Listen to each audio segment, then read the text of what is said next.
जय हिंद मित्रों, Kalyani IAS academy में आप सभी का हार्दिक स्वागत है। मित्रों, तो जैसा कि आपको ज्ञात है कि हमारा टॉपिक चल रहा है ऊर्जा संसाधन। ऊर्जा संसाधन के अंतर्गत पिछली 2 वीडियो में हम लोगों ने ऊर्जा के गैर परंपरागत स्रोत और ऊर्जा के परंपरागत स्रोतों को समझने का प्रयास किया है। पिछले वीडियो में हमने उठाया था ऊर्जा के गैर परंपरागत स्रोतों को और उसमें हमने सूर्य ऊर्जा और पवन ऊर्जा का अध्ययन किया है। गैर परंपरागत ऊर्जा स्रोतों की अगली सीरीज में हम आगे बढ़ते हैं और आज से अध्ययन करते हैं उसके तीसरे नंबर के ऊर्जा स्रोत जिसे कहते हैं जैव ऊर्जा। अब बात आती है जैव ऊर्जा की कि जैव ऊर्जा होती क्या है। तो जीवों के माध्यम से जो ऊर्जा उत्पन्न की जाती है उसे क्या कहते हैं? जैव ऊर्जा कहते हैं। अर्थात जीवों के माध्यम से ऊर्जा कैसे प्राप्त होगी? या तो जीवों के द्वारा जो अपशिष्ट पदार्थ निकले हैं या फिर जीवों के मांस से या जीवों के शरीर के सड़ने गलने से जो ऊर्जा प्राप्त होती है उसे जैव ऊर्जा कहते हैं। ध्यान रखना, जैव के अंतर्गत सिर्फ जीव नहीं आते, जैव के अंतर्गत वनस्पति को भी सम्मिलित किया जाता है। तो जैव ऊर्जा में वे प्रक्रियाएं शामिल हैं जिसमें जैविकीय रूप क्या क्या होते हैं? वनस्पति होती हैं, एंजाइम होती हैं, बैक्टीरिया होते हैं, ऊर्जा का आधार प्रदान करते हैं। क्या करते हैं? ऊर्जा को आधार प्रदान करते हैं। क्या करते हैं? ऊर्जा को आधार प्रदान करते हैं। अर्थात इनके द्वारा ही ऊर्जा उत्पन्न की जाती है। इसकी प्राप्ति या तो बायोमास से की जाती है या जैविक पदार्थ से। समझने का प्रयास कीजिएगा।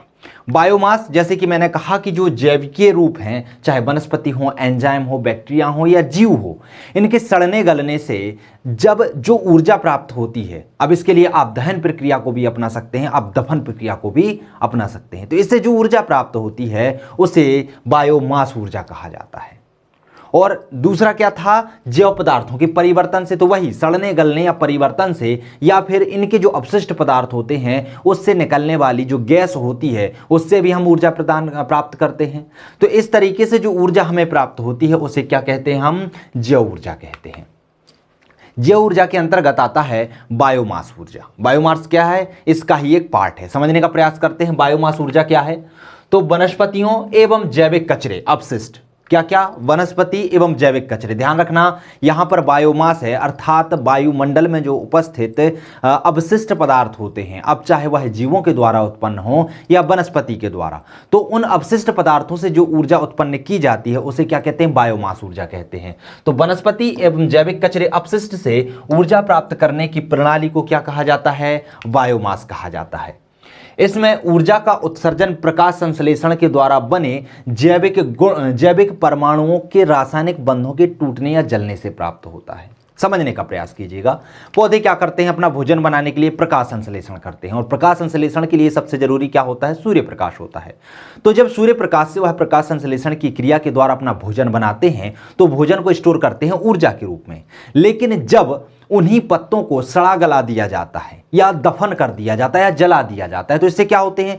उनके जो रासायनिक बंध बनते हैं प्रकाश संश्लेषण की क्रिया के द्वारा वह रासायनिक बंध टूटने लगते हैं और जैसे ही वह रासायनिक बंध टूटते हैं तो उससे ऊर्जा प्राप्त होती है और उसी ऊर्जा को क्या कहा जाता है? बायोमास ऊर्जा कहा जाता है। क्लियर हुआ कि बायोमास ऊर्जा उत्पन्न कैसे होती है? तो रासायनिक बंधों के टूटने से होती है।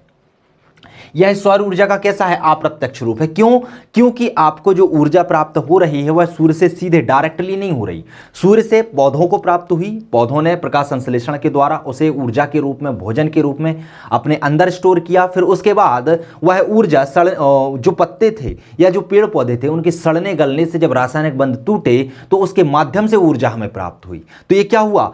सूर्य ऊर्जा का, सौर ऊर्जा का अप्रत्यक्ष रूप के रूप में हमें प्राप्त हुआ। तो ये क्या हुआ? सौर ऊर्जा का अप्रत्यक्ष रूप। इसके लिए 2 प्रक्रियाएं उपयोग की जाती हैं, एक दहन प्रक्रिया होती है और एक गैसीय प्रक्रिया होती है।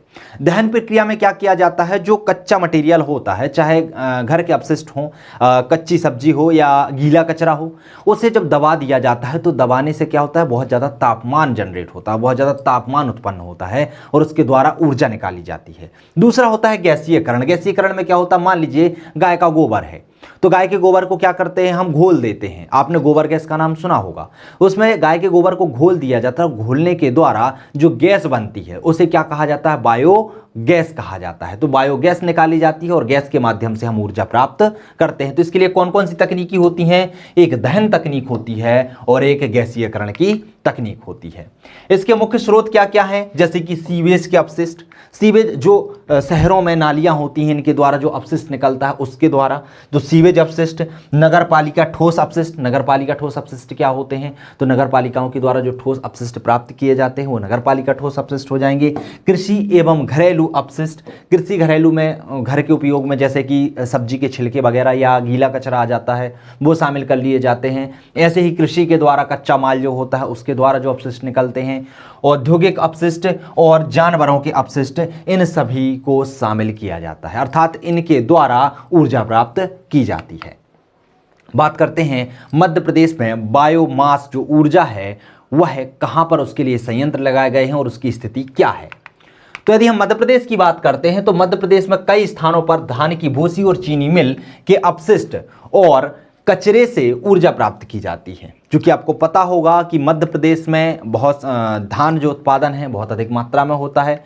जो मध्य प्रदेश का पूर्वी भाग है जिसमें बालाघाट, सीधी, सिंगरौली ये जो क्षेत्र आते हैं, यहाँ पर बारिश बहुत अधिक होने के कारण यहाँ का जो क्षेत्र है वो धान का उत्पादन बहुत ज़्यादा मात्रा में करता है। जब मध्य प्रदेश से छत्तीसगढ़ अलग नहीं हुआ था तो मध्य प्रदेश में धान उत्पादन में पहले स्थान पर आता था, लेकिन जो धान का कटोरा कहा जाता है जिसे छत्तीसगढ़ कहते हैं, 2000 में जैसे ही मध्य प्रदेश से अलग हो गया तो मध्य प्रदेश में धान का उत्पादन कम हो गया है। लेकिन फिर भी अभी भी मध्य प्रदेश का जो पूर्वी क्षेत्र है वहां पर धान का उत्पादन अभी भी बरकरार बना हुआ है।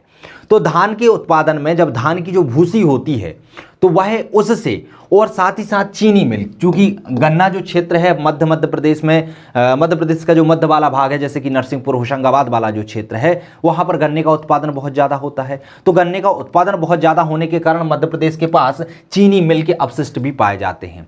गन्ना देखोगा तो गन्ने से चीनी बनाई जाती है, और चीनी कहाँ बनाई जाती है, मिलों में, और मिल से गन्ने के द्वारा जो अपशिष्ट निकाले जाते हैं उनको उनका जो अपशिष्ट होता है या जो कचरे होते हैं उनसे ऊर्जा प्राप्त करने के मध्य प्रदेश में ऊर्जा प्राप्त करने का मध्य प्रदेश में क्या किया जा रहा है, प्रयास किया जा रहा है।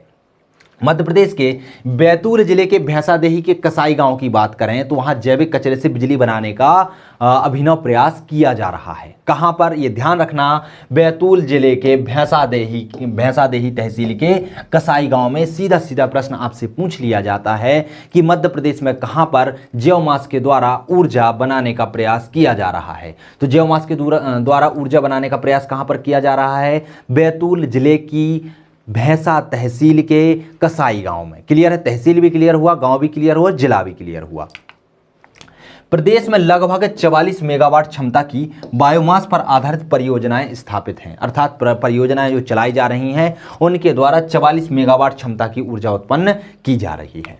बात करते हैं सिनगैस या प्रोड्यूसर गैस की, कि प्रोड्यूसर गैस क्या कहलाती है।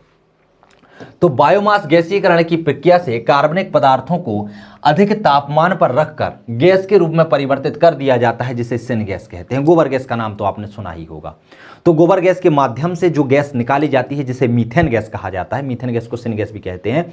तो जो गैस निकाली जाती है उसका उपयोग ऊर्जा उत्पादन में किया जाता है, खाना बनाने में किया जाता है, रसोई घरों में किया जाता है। तो वह जो गैस होती है वह कैसे उत्पन्न होती है, तो वह कार्बनिक पदार्थों के सड़ने गलने या अधिकतम तापमान पर रखने से उनसे जो रासायनिक बंध टूटते हैं उनके माध्यम से एक गैस बनती है, और उसी गैस को क्या कहा जाता है, सिन गैस या प्रोड्यूसर गैस कहा जाता है।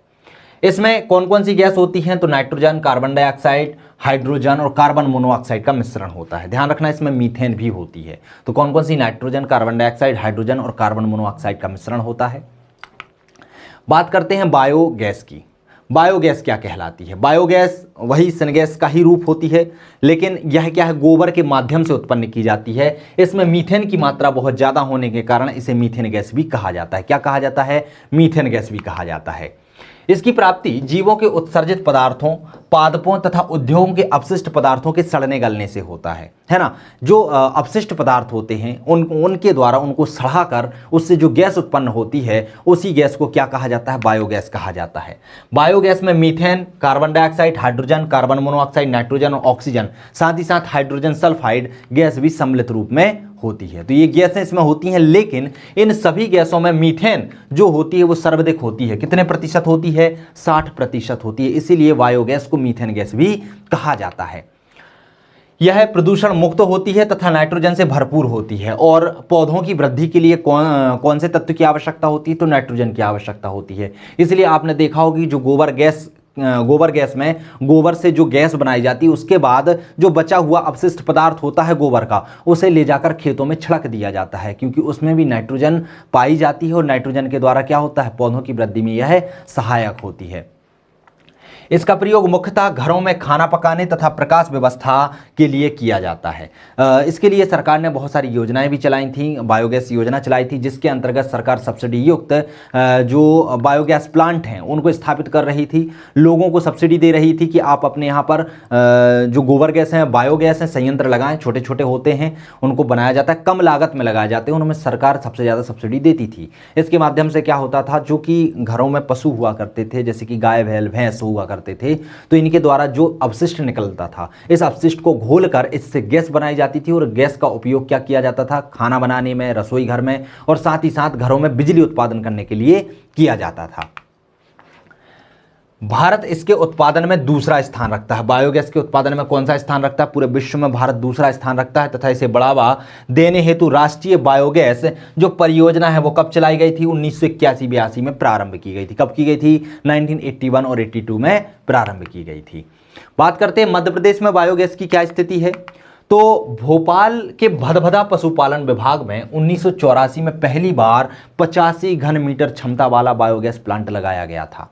तो बायोगैस प्लांट कहां पर लगाया जाएगा? तो पशुपालन विभाग में ही लगाया जाएगा, क्योंकि मैंने अभी आपको बताया है कि बायोगैस प्राप्त कैसे होती है, जीवों के अपशिष्ट से होती है। इसीलिए जो भोपाल का भदभदा वाला पशुपालन केंद्र है, वहां पर 85 घन मीटर क्षमता का एक बायोगैस प्लांट लगाया गया है। और कब लगाया गया था? 1984 में लगाया गया था। तो ये डेटा आपको ध्यान रखना है कि भोपाल के जो भदभदा है वहां पर क्या है? बायोगैस है। क्लियर है? चलिए, और बैतूल के भैंसादेही के कसाई गांव में क्या है? तो वहां बायोमास है। प्रदेश में ऐसे 17 संयंत्र स्थापित हैं, अर्थात जैसे भोपाल के भदभदा में एक संयंत्र लगाया गया है, ऐसे ही बड़े बड़े संयंत्र 17 संयंत्र मध्य प्रदेश में स्थापित किए गए हैं। बायोगैस के लाभ और हानि भी देख लेते हैं हम कि बायोगैस के क्या लाभ है और क्या हानि है। चूंकि यह परंपरागत संसाधन ना होकर अपरंपरागत साधन है।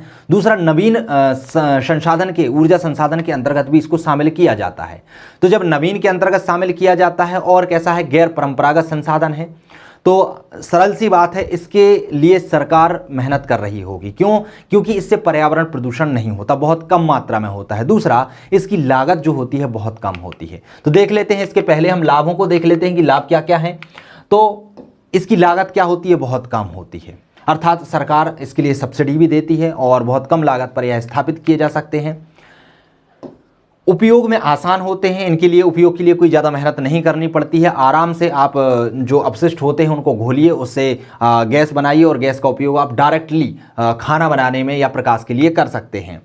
जैव अपशिष्ट का उपयोग और बायोगैस का उत्पादन इसमें किया जाता है, उससे भी जैव अपशिष्ट भी निकलते हैं और बायोगैस, दोनों चीजें बन जाती हैं। मतलब एक साथ दो काम किए जाते हैं इसमें। क्लियर है? हानि की बात कर लेते हैं। तो ध्यान रखना, इससे हरितगृह प्रभाव, क्योंकि आपको पता है बायोगैस में सबसे ज़्यादा मात्रा किसकी होती है? मीथेन की होती है। और मीथेन की मात्रा सबसे ज़्यादा होने के कारण मीथेन क्या करती है? ग्लोबल वार्मिंग में भी सहायक होती है, अर्थात वायुमंडल के तापमान को बढ़ाने में सहायक होती है, जिसके कारण हरितगृह प्रभाव का एक कारण बन सकती है। तो थोड़ा सा नुकसान है इसका, क्योंकि ये ग्लोबल वार्मिंग का कारण बनती है, लेकिन इसके फायदे बहुत ज़्यादा हैं। बात करते हैं जैव ईंधन की कि जैव ईंधन क्या होते हैं। तो यह बायोमास से ही उत्पन्न होता है। जीवों के द्वारा जो ईंधन उत्पन्न होता है उसे ही जैव ईंधन कहा जाता है।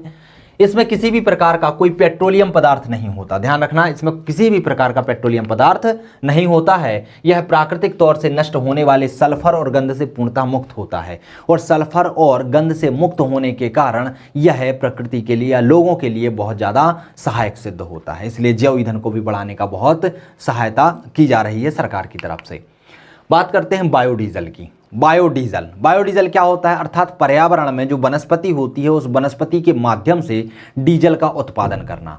क्योंकि जो प्राकृतिक ईंधन है प्राकृतिक ईंधन की जो मात्रा होती है, जो लिमिट होती है, वह सीमित होती है। यदि उसका उत्खनन ज़्यादा किया जाए तो एक सीमा के बाद वह समाप्त हो जाता है। इसीलिए कुछ ऐसे संसाधनों का भी उपयोग किया जा रहा है, कुछ ऐसी तकनीकी का विकास किया जा रहा है जिसके माध्यम से हम जो हमारे वाहन चलाए जा रहे हैं, जिनके लिए पेट्रोल की आवश्यकता होती है, डीजल की आवश्यकता होती है, उन्हें हम प्राकृतिक डीजल से ना चलाकर पर्यावरण में जो वृक्ष होते हैं, कुछ वृक्ष ऐसे होते हैं जो ऊर्जा उत्पादन करते हैं, तो उन वृक्षों से ऊर्जा निकालकर उन्हें चलाया जाए। तो बायोडीजल क्या होते हैं? तो आपने एक वृक्ष का नाम सुना होगा जिसे जेट्रोफा या रतनजोत कहा जाता है।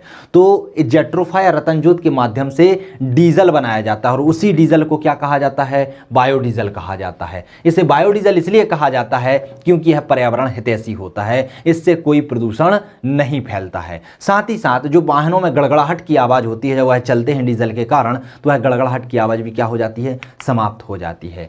तो यह जैविक स्रोतों से प्राप्त तथा डीजल के समतुल्य ईंधन है। अर्थात डीजल के समतुल्य ईंधन से मतलब जिस तरीके से डीजल वाहनों को चलाने का कार्य करता है, उसी तरीके से जो रतनजोत से प्राप्त डीजल है वह भी वाहनों को चलाने में सहायता करता है, जो कि यह परंपरागत डीजल इंजन को बिना परिवर्तित किए ही चला सकता है। अर्थात इस जो परंपरागत रूप से हमारे जो इंजन हैं जो गाड़ियों में रखे रहते हैं, उनमें किसी भी प्रकार की तकनीकी में परिवर्तन करने की आवश्यकता नहीं होती है। जिस तरीके से हम डीजल डाल के उन्हें डायरेक्ट चला सकते हैं, उसी तरीके से जो रतनजोत के द्वारा डीजल प्राप्त किया जाता है उसे भी हम गाड़ियों में डालकर डायरेक्ट ही चला सकते हैं। उसमें किसी भी प्रकार के परिवर्तन की कोई आवश्यकता नहीं होती है। भारत का पहला बायोडीजल संयंत्र कहां पर लगाया गया था? तो ऑस्ट्रेलिया के सहयोग से काकीनाडा में स्थापित किया गया था। कहां पर किया गया था? काकीनाडा में स्थापित किया गया था। किसके सहयोग से किया गया था? तो ऑस्ट्रेलिया के सहयोग से किया गया था। मध्य प्रदेश में भी 40,000 हेक्टेयर क्षेत्र में जेट्रोफा के अंतर्गत रोपित किए गए हैं। अर्थात इसको बढ़ावा देने के लिए 40,000 हेक्टेयर क्षेत्र में जेट्रोफा के वृक्ष लगाए गए हैं मध्य प्रदेश के अंतर्गत। मध्य प्रदेश के मंडला जिले के वंशघाटी गांव में बायोडीजल पर आधारित संयंत्र भी स्थापित किया गया है। कहां पर किया गया है? वंशधारी गांव में। कहां पर आता है? मंडला जिले के अंतर्गत आता है। बात करते हैं गैसोहाल की कि गैसोहाल क्या होता है। तो इसे गन्ने के रस से तैयार किया जाता है। किससे किया जाता है? गन्ने के रस से। गन्ने के रस से जो शराब बनती है उसके द्वारा ही इसे प्राप्त किया जाता है। इसके तहत गन्ने से प्राप्त जो एल्कोहल होती है उसे पेट्रोल के साथ मिलाकर प्रदूषण से बचाया जा सकता है। जैसे ही पेट्रोल को यदि हम सीधे वाहनों में डालते हैं तो वाहनों के चलने से कार्बन मोनोऑक्साइड पर्यावरण में फैलती है और कार्बन मोनोऑक्साइड जीवों के लिए बहुत ज़्यादा हानिकारक होती है। लेकिन यदि जो गन्ने के रस से प्राप्त जो एल्कोहल होती है, यदि हम उसको डीजल के साथ मिला देते हैं तो जो कार्बन मोनोऑक्साइड का उत्सर्जन है या डीजल के जलने से जो प्रदूषण फैलता है वह प्रदूषण कम किया जा सकता है। इसे ही क्या कहा जाता है? गैसोहॉल कहा जाता है। इसके मिश्रण से हाइड्रोजन, कार्बन और कार्बन मोनोऑक्साइड का पर्यावरण में उत्सर्जन प्रायः समाप्त हो जाता है। अर्थात ईंधन के जलने से हाइड्रोजन, कार्बन मोनोऑक्साइड का जो उत्सर्जन हो रहा है वो क्या हो जाता है? लगभग समाप्त हो जाता है। साथ ही साथ धुआं तथा ईंधन में जो गड़गड़ाहट जैसी समस्या उत्पन्न होती है वह भी इसके कारण समाप्त हो जाती है। तो गैसोहॉल के हमने उपयोग भी देख लिए, गैसोहॉल के लाभ भी देख लिए और गैसोहॉल क्या होता है ये भी हमने पता कर लिया। अब यदि आपसे गैसोहॉल सीधा पूछ लिया जाता है 5 नंबर में, तो आप 5 नंबर में भी लिख सकते हैं और यदि 3 नंबर में भी प्रश्न पूछा जाता है तो वह भी आप लिख सकते हैं। चलिए बात करते हैं हम महासागरीय ऊर्जा की। महासागरीय ऊर्जा से मतलब क्या है? महासागर के द्वारा जो ऊर्जा उत्पन्न की जाती है उसे महासागरीय ऊर्जा कहते हैं। लेकिन ये तो हो गई सरल सी बात। अब ये ऊर्जा प्राप्त होती कैसी है? तो दोस्तों जो महासागर से ऊर्जा प्राप्त होती है उसके पीछे भी 2 रीजन होते हैं। कहां से होगी?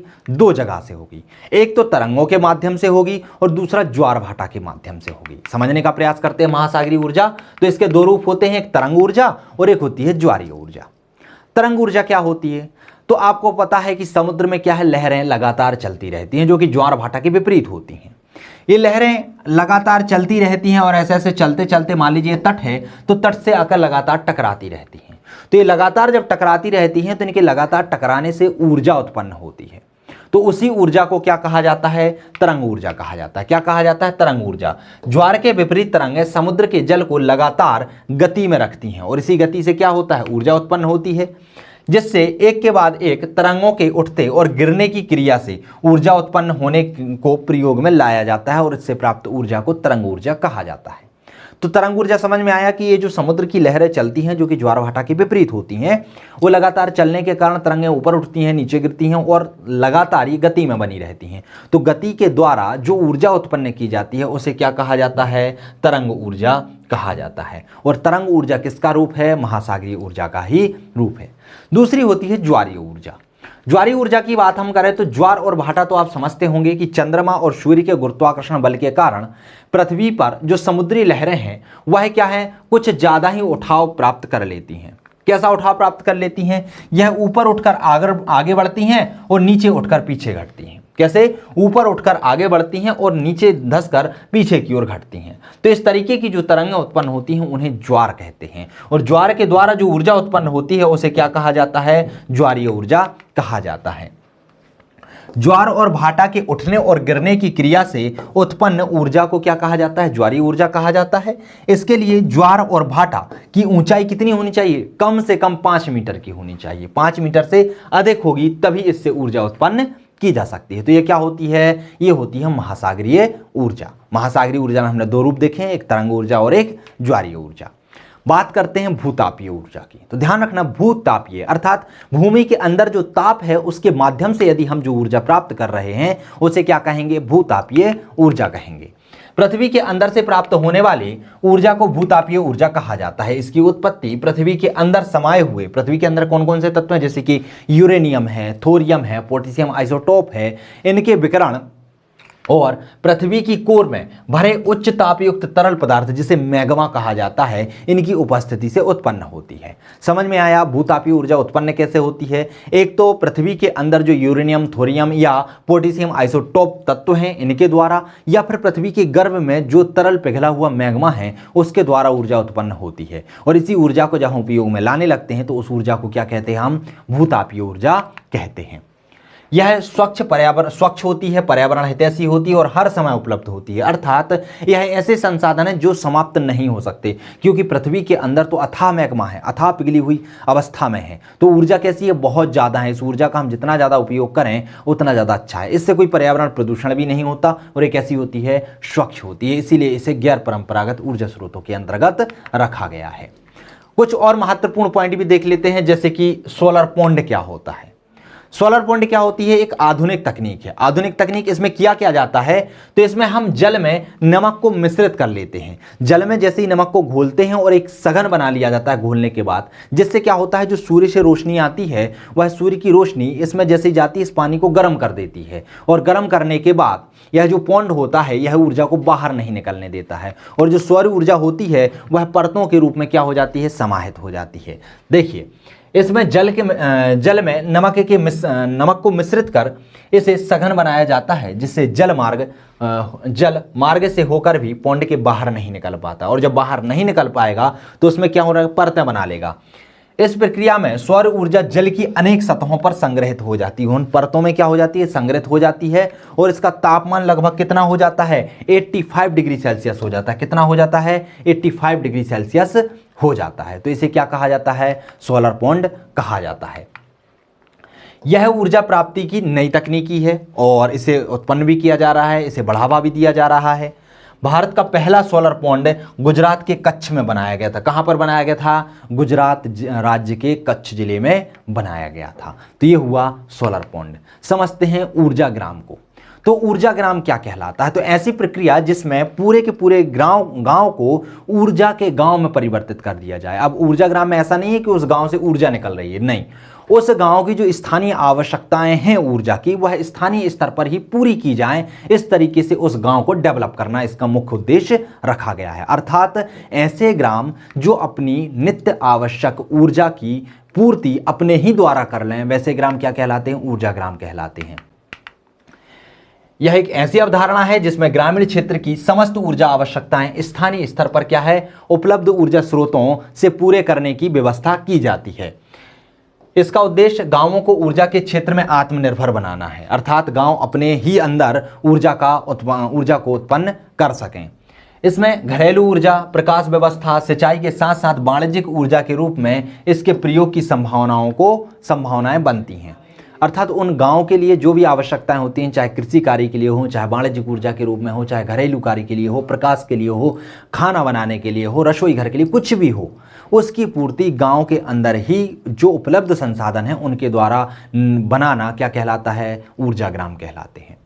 तो ऊर्जा ग्राम में ऊर्जा बनाई कैसे जाएगी? तो गांव में आपको पता होगा कि घरेलू अपशिष्ट बहुत ज़्यादा निकलते हैं, तो उन घरेलू अपशिष्ट के माध्यम से ऊर्जा को उत्पन्न किया जाता है। और यह जो ऊर्जा निकलती है वह कैसी होती है? पर्यावरण हितैषी होती है, इसलिए इसे नवीन तकनीकी माना जाता है। इसके द्वारा बहुत सारी चीज़ें होती हैं। एक तो अपशिष्ट का क्या होता है? निष्कर्षण होता है, अपशिष्ट समाप्त होता है।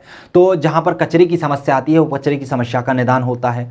दूसरा, कचरे की जब समस्या का निदान हो जाता है, कचरा सड़ता गलता नहीं है जगह जगह डला हुआ, तो बीमारियों का भी निदान हो जाता है। साथ ही साथ इस कचरे का हम उपयोग किस में कर लेते हैं? ऊर्जा बनाने में कर लेते हैं, और उस ऊर्जा से हम अपनी आवश्यकताएं भी पूरी कर लेते हैं। तो ऊर्जा ग्राम क्या है? एक नवीन अवधारणा है जिसको बढ़ावा देने के लिए सरकार बहुत ज्यादा प्रयास कर रही है।